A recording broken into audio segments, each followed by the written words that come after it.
All right, guys, we're back at it again. Just want to continue our conversation. So saw the big trade earlier about an hour ago, right? LeBron James got rid of Russell Westbrook, right? Russell Westbrook has taken a lot of the hit for the last 2 years and why LeBron James has not succeeded. Now that portion is gone. MK, who did they get? Um, They got D'Angelo Russell and yeah, and Malik Beasley and yeah. Malik and, Beasley, and, right? and Vanderbilt. Okay. So now that Russell's out, what are the expectations for the Lakers, MK? I don't know. I mean, DeAndre Russell plays well. I think he's a three, right? Nah, he's a he's a point point guard or guard. two. He's a Point two. guard? Okay. Yeah, 1-2. He's like a combo. Yeah. Okay. Okay. So I think he helps space the floor better because he's obviously a better shooter than Westbrook. I think Malik Beasley adds spacing too because he shoots the three pretty well. He's like a 3-and-D guy. And I like the kid Vanderbilt, but just because he hustles. So do I think they get better? I think they get a little bit better. But they're going to be playing for a play-in position. They're two games out apparently from like the fifth seed or whatever it is. So it's Nah, really? Yeah, they're really kind of crazy. I think they were like they're like they were only like 4 games out of the 4th seed. So he might be right with the math, but crazy. Now, granted, a lot of teams do have to tank while they go up, so things have to go right. But at the same time, I mean, this new look, dog. Let me know what you think about the trade with D'Angelo Russell getting rid of Russell Westbrook. Again, Russell Westbrook took a lot of the blame in the last 2.5 years, and again, it was LeBron James' pick, and it was Anthony Davis' pick. This is who they picked to play along with to try to get a championship. So, give me your reaction, dog, to the trade, and what do you think the Lakers can do with that? Those pieces? I mean, everything's going to be unproven. Let's go and see them play. Go play basketball. At the end of the day, even with Russell Westbrook, they had moments where they could have won. They should have won more games, quite frankly. But when I watch the Lakers play, I see lackluster play. I see half-assing it. I see bad shots. I see awful turnovers. I see no movement on the offense. I see a lot of bad habits. I don't see a winning mentality when I watch the Lakers play. So yeah, they don't have a winning culture. Like Well, let's the I Lakers think a is lot a of guys just watch. I think a lot of guys just watch LeBron play. Like some of them like be more in awe of him. Well, I agree 100%. And I think a lot of that has to do with the roster, a first-time head coach. You know what I mean? I think he's going to find his way. But I never, and I got to apologize to you, Kelsey. I never knew LeBron handpicked Westbrook. I never, like, who in their right mind thought that was a great idea? He You did. got a ball dominant, you know what I mean? 3-4. Right. I think what happened ball was dominant Westbrook who cannot shoot to save his life. That was not a good idea at all.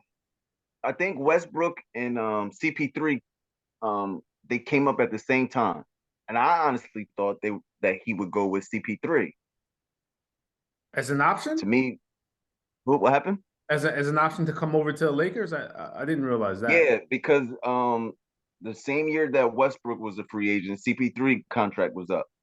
So I was like, oh, he gonna go to the Lakers because they buddies, Legally this time, because that should have like the happened when Banana Boat Kobe Boys, played. and so I was like, yo, he going there. But then I started thinking, CP3 is the only person in the league that could kind of like check LeBron and be like, nah, we're not doing this. This is what we doing. And LeBron would have to respect that. Like, and I don't know if he really liked that too much, like to get G checked about the game of basketball. No, So I agree that would have been a better fit, but the next best, yeah, it would have been, definitely would have been. I disagree with that argument though, because you could argue. I don't like to throw the word alpha out there because I think it's just stupid. But you could argue Dwayne Wade was that dude. And it took, you know what I mean? And that's the approach Dwayne Wade took the first year. And, you know, it took Wade stepping back for them to really, you know what I mean? For them to really, you know what I mean? I mean, but you Right. come into that's kind of expected, right? You coming from somebody's team. I mean, you coming to somebody's team, and you trying to just you're just trying to assimilate. You're not really. You just want to fit in. Yeah, And but then- that wouldn't be CP3 role as one of the best point guards of all time. He's coming exactly, there. and that's why I didn't. That's why I think LeBron chose Westbrook over CP3. That's Yeah, my. but you That's could just my argue personal Westbrook opinion. I has could be more wrong. of that mentality than CP3 though. Westbrook has never known to take the back seat. He was on the team with KD, and you could argue he was more, you know, alpha than Right, KD. more dominant. Right. Yeah. If Well, anything, they butted heads more. Westbrook was traded. He was traded to the Lakers for Kuzma, so it wasn't like he had an option, you know, to get No, but it's not either about or. his option. It's about LeBron wanting him. I think is what everybody's saying. Oh, absolutely. They But have to it's sign not. up on it. They It's have not to- just about him wanting him. He could want whoever he wants, but does the other team want to work with it? Why would the Phoenix Suns trade CP3 to the Lakers? It wasn't going to be a trade. I think his contract was up. I think that year, it was which was what was it? I think it was 2021. I think CP3 contract was up with Phoenix. But Westbrook has this is the end of his 4-year contract. And I want to say this is probably the same thing or similar with CP3 or 3-year, either 2 or 3 year, like at $40 million or something like that. Okay. So either way, right now, you know, there's new blood in the Lakers. Maybe even a revive overall, like you know, feeling that why, they. Why does that make more sense? Who's coming off the bench now? Who's coming off the bench now? They get I think, two more point guards. Reeves will be coming off the bench, taking that role of Reeves who? Austin Reeves. Coming off the bench now. He wasn't. He has no other option but to come off the bench. Right, but what I'm talking saying about is point guards. There's Russell. There's Schroeder. There's yeah, but Russell isn't Beasley, coming in to play a point guard. and there's what's my Beverly. Russell's not playing the point guard. He's not going to be a point guard. He's going to be more of a 2 in this role. Who's that? D'Angelo Russell. So who he guarding? The person with the least amount of defense? Say that again? The person with the least amount of defense. Who? D'Angelo? Yes. So he's going to start, is what you're saying. No, I'm not saying he's going to start, but all I'm saying he's not going to be playing a point guard role. That's what I'm saying. Yeah, I think LeBron. To be honest, I don't even like Schroeder as a decision maker. To be honest with you, he gets out of control sometimes. I mean, is the point guard on any LeBron team really like, you know, it's kind of like when Pippen played with Mike, and right? that's why I called him a point guard. Everybody's like, oh, he 4th in the league in assists, but well, I mean, he's not even a point guard. In so many words, he really is, though, bro. Yeah, like, but as his career went on, he's not playing that pivotal role with the ball, you know, I mean, with the decision making as much, though. I've never seen a guy I think outside of Luka Doncic now that just dribbles the ball, pounds the ball into the ground, telling people where to go, this way, this way, this way, this way. Sound like and he it look like a point guard. It dribbles like a point guard. I know what it's your a goddamn title point for. guard. Talking about. But somebody argued with me, and we went back and forth about his status as a small forward or a power forward. But now he's a point guard. I'm not. Who said that? Bring that up. Don't talk about somebody. Say who it is. Charles, you know, I'm talking about you. Me? No, I didn't. I say he's a small forward. We had screenshots of box scores. I had small forward. You have power forward. No, I think you're mixing up the conversation. Dog, the you didn't say conversation was actually that he is listed as a power forward right now, but he plays point forward. Plays point forward. Okay. But so again, what are your predictions in terms of the renewed energy, new trade, new blood, the second half of the All-Star games next week, the second half of the season? I mean, is there a chance for LeBron James to eke out a championship with this with the new roster, Danny? I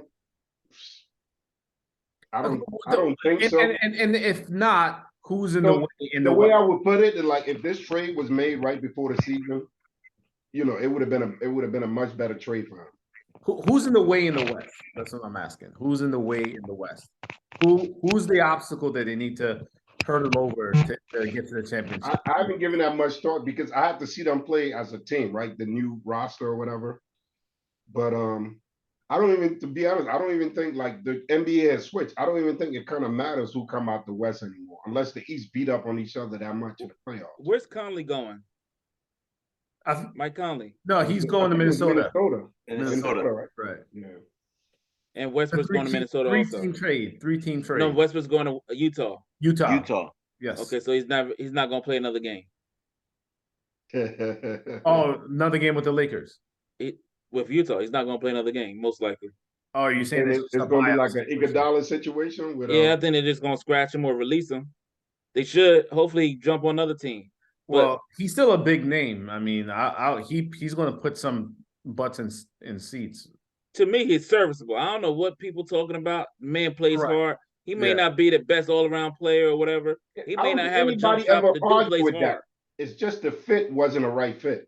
It just wasn't a good fit. That's not the fit. They were losing before the dude. So you just said the man is serviceable. How's it his fault? They was losing before him. He get there, they still losing. Now it's his fault. They losing. I never said it was his fault. I just said it wasn't. You said it's not the right fit. Okay, so saying it's not the right fit says it's his fault. Is that what you? Is that how your brain works? Listen. No. Answer that question. Let me tell you something, right? No. If I got a mud pie, right, and I put strawberries on it, does it now make the mud pie with strawberries on top taste good? No, right? It's still a fucked up ass piece of pie. Mm-hmm. At the end of the day, Westbrook did his thing. He came there. They were losing already. They were already losers. So now you bring him in. Okay, what? You guys still losers. Period. I think both you guys are right? But from Danny's standpoint, I think he's a little bit more right. I think they needed a better shooter on the perimeter, like a Chris Paul or whoever you wanted to go get. But when you pair Westbrook up with somebody, you have to pair him up with a shooter. You have to. That's just my opinion. Like you just have to. And that's what I'm saying. That's LeBron's fault. If he had any decision making in that, he doesn't open up the floor because a lot of teams know that he can't shoot. Okay, so it has to be on him to open up the floor. It can't be on LeBron and his 27% from the three. No, I'm not saying that. I'm not saying that it's not. I'm not saying that a lot of it's not on LeBron, but you have to look at your roster, right? And you know they didn't have the shooters that he needed. You know, like LeBron likes to drive and kick. You kick it, you drive and kick, and you kick it to Westbrook. That ain't the. But I think part of this also, right? This new LeBron doesn't need to, you know, he doesn't do as much as he used to do, right? But he's still a ball dominant player, right? And what's Westbrook? A ball dominant player. So you got two ball dominant players that aren't like the greatest outside shooters. Like some of the worst. Yeah. So what do you think is going to happen? Like, but again, to me, in my opinion, I don't think the shooting is the problem. You know, I think last night they played. In today's NBA, you gotta have a shooter on the floor. It might not be play defense. Part of the problem. Space the floor. Yeah. Again, for me, the shooting, I never saw the game be like, oh damn, if they shot the ball better from three, it would be better. No, I saw a whole bunch of other things that made it look okay, but if horrible. The shooting was there, mainly defensively, wouldn't it mask all the other issues? Like if a prime Kyle Korver was on that team, wouldn't that make them better? Why he gonna make 2-3 threes? That's gonna make them better. It's not about him making the threes. It's about the spacing. That means now Westbrook and LeBron got more opportunities to get easy buckets. So LeBron's still on the team, right? No. Okay, do you get my point now, though? Right?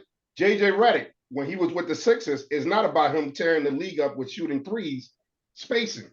I can't go double team Embiid because I got to watch out for this dude. So now you get easier buckets in the paint. Does that make sense to you? All right, you tell me some guys that's gonna space them out so well. No, dude. I was just trying to make a point. Yeah. So let's get off of this for a second, because you know, there's a lot of discrepancies, and I want to see if I can get those things hashed out here tonight. Danny, I want to ask you this question as someone that's kind of, you know, not twisted in his brain in terms of negativity. Danny, can you tell me the term? The term of longevity, is that a negative term or positive term? In anyone, in not even in terms of LeBron James, just the word longevity in the game of basketball, is that a good thing or a bad thing? So I'm gonna preface it to you this way: longevity, anything you do in life is a positive. Okay. There's nothing like I can't.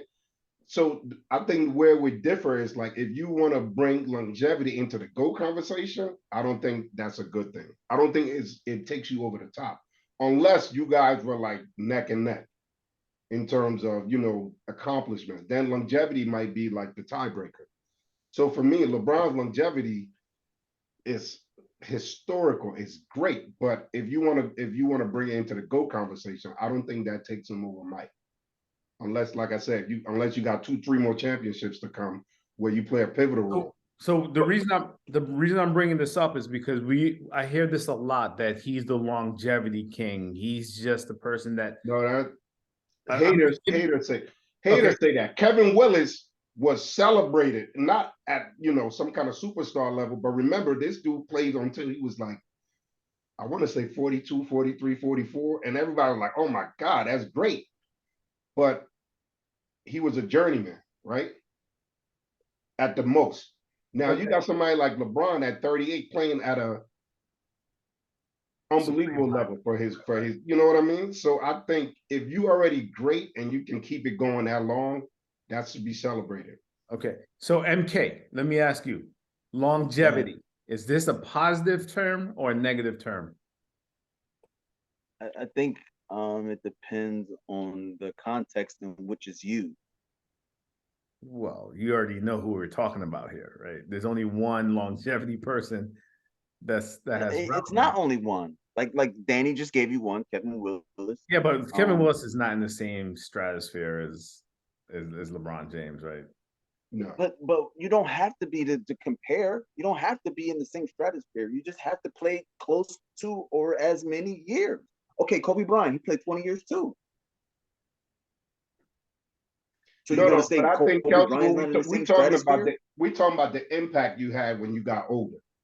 You know what I mean? Like let's face it, love Kobe, but what was Kobe's last 2-3 years? What kind of impact did he really have on the floor? And I want to talk. He didn't have a team. He didn't say, you know what, I'm out. Let me go jump on somebody else's team and go try and win more chips. He tried to a couple times, but I get it. Nah, that's not what he tried to do. Stop that. I know his last game he tried to go 6 or 50. I'm talking about his on court. I'm talking about he was hurt. I'm not dissing his game. I'm just talking about longevity wise. He wasn't able to go, is what I'm trying to say. And if you compare to where LeBron is now, LeBron would have declined like 3-4 years ago. Kobe did tear his Achilles, right?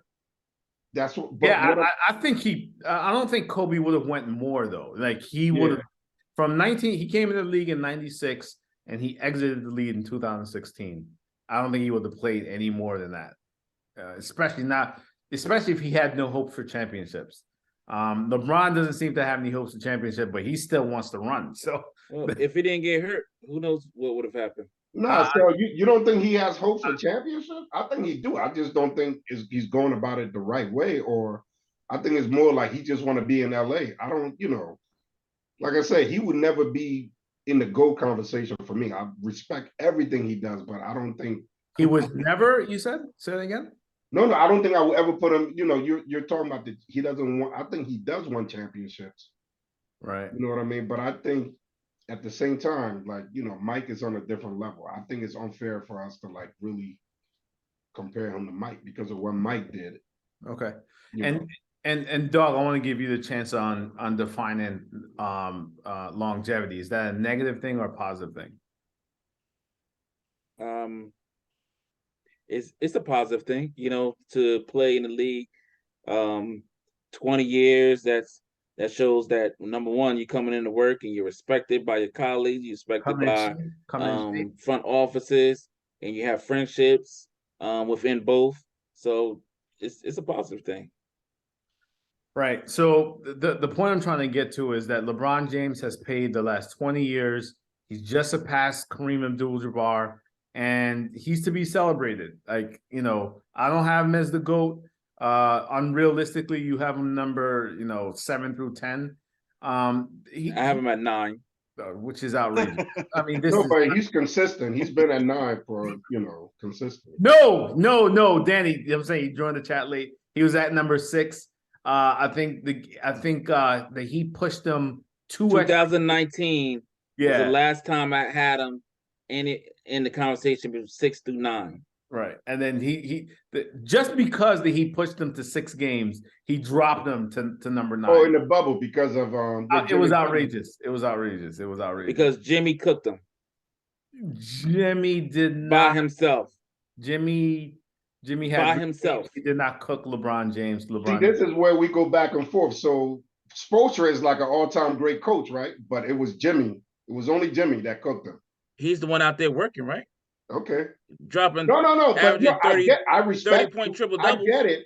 But when LeBron wins a chip with Spoelstra, he's like, oh well, Danny, can you tell me who else Jimmy played with on that Miami Heat team in the finals? Want me to tell you?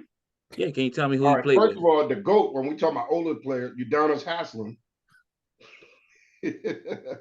All right. No, I can tell you the team. Bam. Yeah.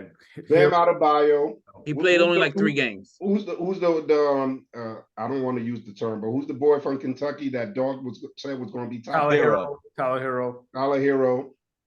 Dragic was on that team. Yeah. Tyler Hero, I think he missed 2 games. What does that matter right now? You asked who was on the team, right? No, I asked you who played in the finals. Oh, okay. So I said it one way. You said it the other way. So you said he missed 2 games, so he didn't play in the finals? Go on, sir. I don't think you're understanding, right? So if Anthony Davis missed 2 games in the finals, do you think that the outcome might be different? I mean, it probably would have extended. I still will have the Lakers. So Tyler Hero is like Anthony Davis. Maybe if you're able to name the rest of the roster, the leading scorer of the for the Miami Heat was not Jimmy Butler. It was Goran Dragic. He was the leading scorer. In that finals? In the playoffs. In the whole playoffs, he was the leading scorer. And he gets hurt. Bam also gets hurt. That's a problem too, because Tyler Hero also gets hurt. Being hurt is part of the game. And they still win 2 games. And now I'm supposed to look at LeBron James, who's supposed to be in this GOAT conversation. He has Anthony Davis. He has his full roster. And they lose 2 games to an injured team? I don't respect that. It should have been 4-0, the same way the Spurs mopped the floor with them. It should have been 4-0 against them. Because that what shows you how great you are. It shows nobody's on your level. Like Jimmy Butler putting out his whole soul on that court and is able to win 2 games. Nah, no respect. So how old was LeBron? I think one of the games was like a 40-point triple-double too. It was up there. He had a great game. But I do want to keep on track because I also want to talk about the other parts of the NBA going on right now. Another thing we want to talk about is Dallas, right? Dallas acquired Kyrie Irving, right? And now we're going to see what Kyrie is really made of. MK, what's your outlook on Dallas and what they can do in the West? I mean, the West seems to be wide open. Give me your take on it. So they just gonna be like, damn, they got to outscore everybody they play. because they're not stopping nobody defensively. No defense. So, you know, the minute that one of those two guys have an off game, and I don't, you know, the young Hardaway, the Hardaway kid, I don't believe in him as a legit third scorer. Can he have moments? Yes, but as far as, you know, one of those two having an off night, then that's the game. Okay, Dog. So who's more clutch, Luka or Kyrie Irving, the most skilled person in NBA history? I'm gonna give it to probably Luka right now, because Luka has, sheesh. I mean, he got the LeBron when he goes to the foul line, but skilled person in NBA history. You know, I'm always trying to hold your argument, like understand your argument. Okay, since you don't understand it, right? Help me out, sir. So skill is like a pie, right? A pie chart, right? You have so many different things in that pie. Okay. How many things does Kyrie have on that pie? You could check off every single piece of that pie and be like, yo, Kyrie has this in his bag. Kyrie has this in his bag. Kyrie has this in his bag. All that in his bag. Now, how many people, like his new teammate, Luka, you could be like, damn, he ain't got the free throw line on his in his bag, and he definitely ain't got the layup package like LeBron, like Kyrie. So it's just a few things that you can say, yo, he does not have this. Give it to if free throw is critical and layup package is critical, why wouldn't Kyrie be the person or responsible for the last shot? You said it's more clutch. So number one, it's those are two different things. Yeah, clutch and skills are different. Yeah. So Luka is 6'8" or so he automatically has a different advantage than Kyrie, right? Kyrie has to do moves in order to get open. Luka just has to shoot. How many people are 6'8" that's in the league that can guard him? Okay, so what's the outlook for Dallas given the trade right now? I think they're minimum second round and very, very much a potential to go to the Western Conference Finals. So basically second or third round. Yes. Okay, Danny, what's your thoughts about Dallas acquiring Kyrie Irving? They're going to beat somebody's favorite team. What's that? They're going to beat somebody's favorite team. They're going to beat somebody. See, my first thought on it, though, do we think it made them better? Do we think Dallas got better by letting Mark Cuban seems to think this way. So I mean, forget him. We're the one. Right. Made him better. Like Luka had no second guy really. So yeah, like if you're saying from this year to last year, yeah, I mean, because like he was really balling without a second. The reason I brought that up is because I think Dinwiddie is like one of the most underrated players, you know, of the last 5 years. Spencer, but at the end of the day, he's not a Kyrie Irving though. No, he's not. But it wasn't just him. They let other assets go, and when it comes to playoff time, that defense counts. One more asset. It was what's the kid's name? I forget his name. Dorian Finney-Smith. One more asset. That's it. So Finney-Smith. Just to give you guys a small update, right now Dallas is up 60-52 against the Los Angeles Clippers. Then this is assuming without Luka. It's halftime though. Yeah, who's playing for the Clippers right now? Hey, we might see that very same team in the everyone for the Clippers is playing. I don't know what's going on with Kawhi. No. So I don't. So remember, I brought up playoff and defense. So I don't. I don't think the regular season just going to be about positioning or whatever. So I don't think it's a big deal in the regular season. But I don't know if it really made them better. In terms of long term, I don't know that. Listen up. It definitely made them better. I don't know what you're talking about, Danny. If you have Kyrie Irving, you lost Brunson for nothing. Let's say that you double team. You lost him in free agency. Let's say you double team Luka. Luka has to give it up to Spencer Dinwiddie, and he's now being guarded by Kawhi or Paul George. Who do you think is going to win that matchup 9 times out of 10? Okay, so when we go back on the other side of the court, is Kyrie defending him? No, he's the point guard. So he is actually. He has to guard Reggie Jackson. Okay, so I'm picking He has to guard Reggie Jackson. He's not. Say what? on pick and rolls, what's going to happen? Who's Kyrie defending? What I'm saying is we always look at basketball from this offensive standpoint. You better, it's a different league. It's about offense. Okay, so you think Golden State won all them championships with offense? They didn't play good defense? Perimeter defense? They play good defense, but let me tell you something. They played great perimeter defense. Their offense was top notch. But they didn't sacrifice that. They didn't sacrifice defense for that. They did not. I don't see anybody that's scaring me defensively on this Dallas team. Come playoff time, you're gonna need some of that. Okay. I mean, they got. I got Dallas. I got Dallas over Clippers right now today. And if they meet in the playoffs, I got Dallas. All right. So Clippers have been a huge disappointment. So yeah. Yeah. So Charlie, if I just go off, not to go off topic, but when Charles initially answered the questions about most skill, right? Mm-hmm. So I was gonna throw a dig at both of them. So if we bringing up this most skilled thing, who's in that all time? Who's in that category with Kyrie? I would say like Kobe, Michael, most skilled. I don't think it has a lot to do with your resume, because obviously. I'm just talking about what you can actually do offensively with the ball.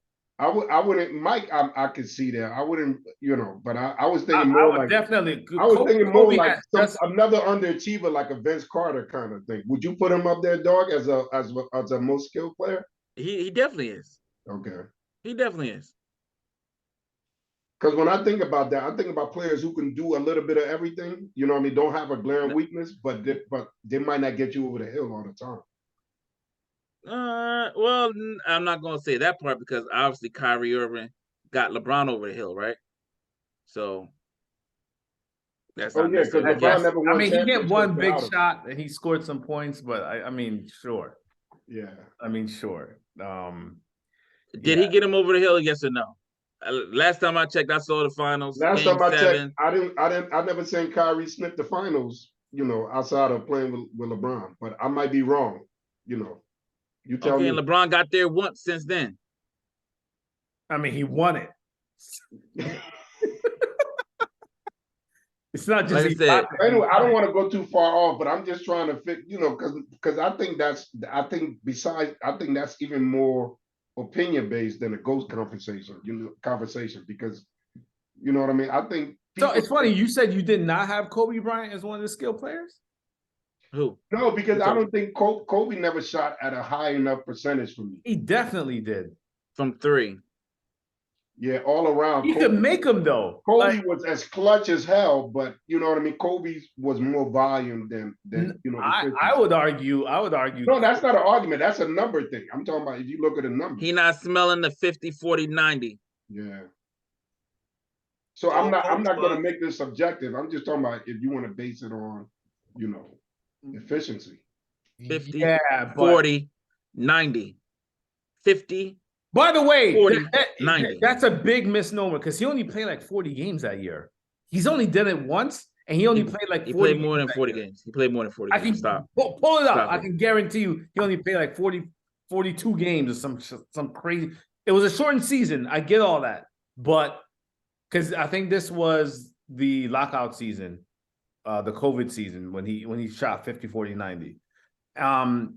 Before we get out of here, though, I want to ask MK this. I know, MK, you're a current baller and you like defense. Question came up. What is harder to guard? The box, inside the box or closer to the box, or the perimeter? Give me a tip. I answered this on the chat. I agree. I agree. I believe it's the perimeter. Okay. Because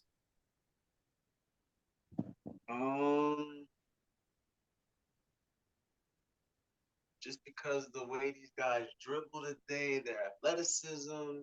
Does dribbling put the ball in the basket, sir? Say that again? Does dribbling put the ball in the basket? You gotta if a guy can really dribble, you can't keep him in front of you. You asking me what's harder? Like, what highlights do you see? Yeah, but the whole point is hit off you're gonna doing dumb shit. Shaq in the fool. You're going to score, you're not going to score. You know what I mean? Dribbling, that's really not getting you in the basket. Yeah, but you got to dribble to create separation on the perimeter. That's, you know what I mean? So, and not only that, like, it's not all about scoring either. Because if I hit you off and then your man got to come help you because you just got hit off, and I dish it to your man, and your man get the dunk. That assist is more off of what my handles did than what your man did, because you had to leave your man because I just hit somebody off to come help. All right, Danny, box or perimeter? What you got? You know, I think it's a hard question because, and I kind of agree with Kelsey because of today's NBA, right? Right. I think it's harder in today's NBA because, like you say, these cats, and this is what we always ignore, though, and this going to work against you a little bit, Kelsey. When we talk about today, you know, these cats not doing what they used to do back then, it's different today. The skill set, to me, you know what I mean? They might not be more disciplined, but the athleticism, the skill set is so much better now that it's hard, you know, and this is why we don't have post players anymore. This is why we don't have the best post player in the game today is Joel Embiid, obviously, right? We agree on that. And what does he try to do every chance he gets? Go on the perimeter. I think Jokic is the best post player. I think Jokic, I was going to say Jokic might be the best down low player. But so Danny, you're going with perimeter, right? I'm going with perimeter in today's NBA. Yes. Dog, let me know what you think between those two. I put some thought to this, so I'm also going to say perimeter because there's no post play in today's NBA. Yeah. So I don't see anyone out there up and unders or jump hooking anybody. You know, you talk about maybe 20 plus years ago. Yeah, it was the post. Yeah, but this is actually not an error conversation. It's just like which one kind of is though, because I'm talking about right now. The floor is so open.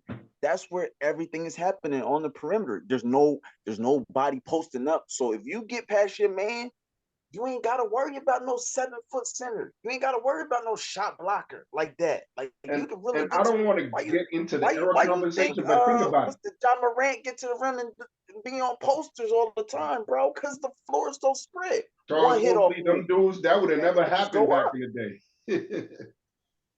I mean, it would have happened, but you would have paid in the lane like that back in the day. You would have paid. He's been picking up his teeth. Yeah. All right, Danny, what were you going to say? You didn't want to talk about errors? No, what I was going to say is like if the big men back then was as skilled as the big dudes nowadays, and what big dudes? What are you talking about, Danny? What are you talking about? Stop the cap! I done told you, man. We're gonna finish this off right. You're gonna stop the cap. This dude is like a character. I'm just being myself. But when I say what big dudes, what big dudes are so skilled now? When you let me talk, I'll let you talk. When I'm saying skilled, I'm not saying they're not skilled in the post anymore because they don't have to. But what I'm saying is if you transport like a Jaren Jackson to back in the 80s or the 90s or whatever, he was just as big as them. Let me finish. He was just as big as them, but he got the ability to go on the perimeter and do work that they weren't trained to do back then. So Charles Barkley ain't scored from the perimeter then. Say that again? Charles Barkley ain't scored from the perimeter. You telling me Jaren Jackson is better than Sean Kemp? So no, don't put words in my mouth. I'm not using Jaren You said Jackson. Better than guys in the 80s and 90s. I'm naming guys in the 80s and 90s that played basketball, Danny. You telling me that Jaren Jackson is better than those guys? Yo, I never said, can I finish? Or you 60 seconds, 60 seconds. I never said better. I'm talking about the skills. Did we see those guys dribble on the perimeter and shoot threes all the time? And I'm not saying do we see his self doing it? What's that? How good does he do it? He's terrible. He's terrible. He's struggling. Dude, I wasn't trying to make. If he was any better, Memphis would be better. But look at them now. They trash. Ever since they said, "Yo, we not scared of nobody. We want except for Boston. That's the only team we got to look at." What happened? Everybody's smoking them. All right, fellas. We'll have to continue another time, but we're going to end it. I'm going to say the box. I'm not playing with you, man. I'm going to say LeBron that exposed that Memphis shit? I'm going to say the box is harder than the perimeter.